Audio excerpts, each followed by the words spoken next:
अनजान दोस्त रिया एक छोटे से शहर में रहती थी, जहां हर कोई एक दूसरे को जानता था। वह एक कॉलेज में पढ़ती थी और अपने जीवन को सामान्य तरीके से जी रही थी। एक दिन, जब वह कॉलेज से घर लौट रही थी, उसने एक अनजान लड़के को देखा जो बस स्टॉप पर खड़ा था। वह लड़का बहुत शांत और गंभीर लग रहा था।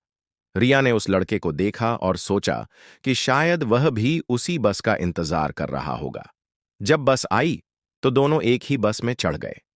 रिया ने देखा कि वह लड़का बस में एक कोने में बैठ गया और खिड़की से बाहर देख रहा था।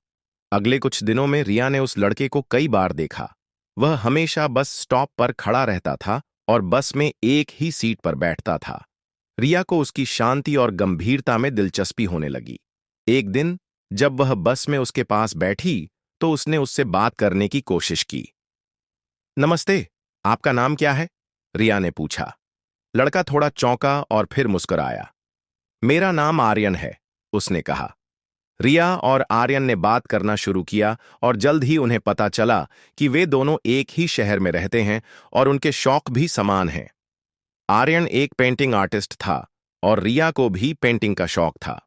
जैसे ही दिन बीतते गए, रिया और आर्यन की दोस्ती गहरी होती गई। वे एक दूसरे के साथ समय बिताने लगे और अपने जीवन के बारे में बात करने लगे। आर्यन ने रिया को बताया कि वह अपने परिवार के साथ नहीं रहता है और एक अनाथालय में पला बढ़ा है। रिया को आर्यन की कहानी सुनकर बहुत दुख हुआ, लेकिन उसने उसे कभी नहीं बताया कि वह उसके लिए कितनी चिंतित है। इसके बजाय उसने आर्यन के साथ और अधिक समय बिताना शुरू किया और उसे अपने जीवन में शामिल किया। एक दिन, जब वे पार्क में बैठे थे, आर्यन ने रिया से कहा, तुम मेरी जिंदगी में एक उजाला लेकर आई हो। मैं तुम्हारा शुक्रिया अदा नहीं कर सकता। रिया मुस्कराई और कहा, मुझे तुम्हारी जिंदगी में उजाला लाने की जरूरत नहीं है आर्यन, तुम पहले से ही एक उजाला हो।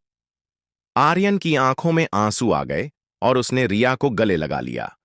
उस दिन से रिया और आर्यन की दोस्ती एक गहरी और सच्ची दोस्ती में बदल गई। वे एक दूसरे के साथ समय बिताने लगे और अपने जीवन को एक नए दिशा में ले जाने लगे।